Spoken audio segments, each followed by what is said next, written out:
In this video, we will be covering the basics of the submission report. The document is meant to assist an educator in rapidly identifying submissions for follow-up assessment.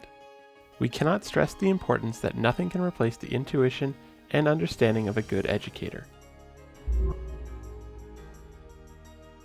When you first open a report in 2018.1, you'll be presented with a view similar to this one. At the top of the page is a quick link menu bar. It will allow you to hop between the three major sections of the report. The overview section is meant to be an at-glance summary of all findings Galileo has made on the submissions. Its first subsection, Submission Summary, is a quick list of all the files that were detected by Galileo and some basic stats.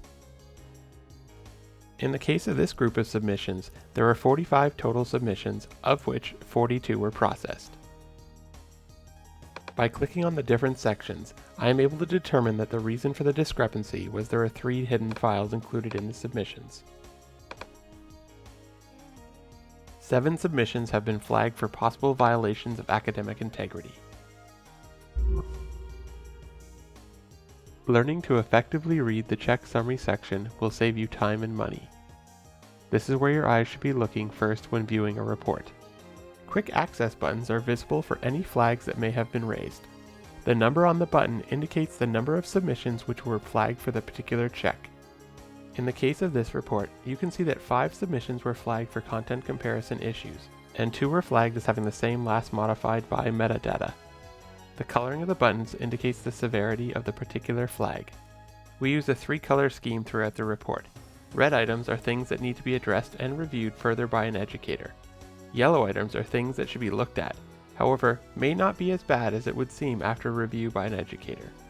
Gray items are more informational and might present information that may assist an educator in making a decision about a particular submission.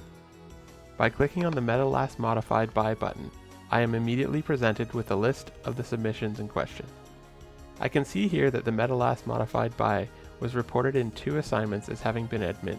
Often you will see personal identifiable information in this field, so having similar content here is something to flag for review. I can drill down to the submission itself by clicking the name of the submission. In the final section of the overview, a list of disabled checks will be shown for informational purposes. There are times where certain checks are not wanted to be ran and can be disabled via the process config. The submissions section contains a long list of all available submissions.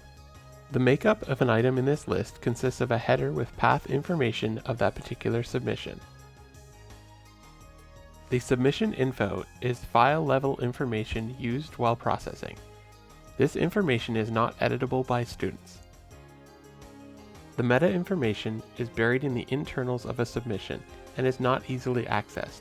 It is important to remember that meta information, while extremely useful in identifying violations, can still be modified to avoid detection. If any flags are present for a particular submission, a list will be shown similar to the overview section. Clicking on a particular flag will reveal a little more information regarding its comparison. In the case of the content comparison flag, it will show you a percentage of similarity to the other submission. The final section of the report contains a copy of the process options that were used during the processing of the submissions. This is useful reference information when evaluating why specific checks may have been triggered where others weren't. For more information about Galileo, please check out our website and extensive knowledge base. Thanks for watching.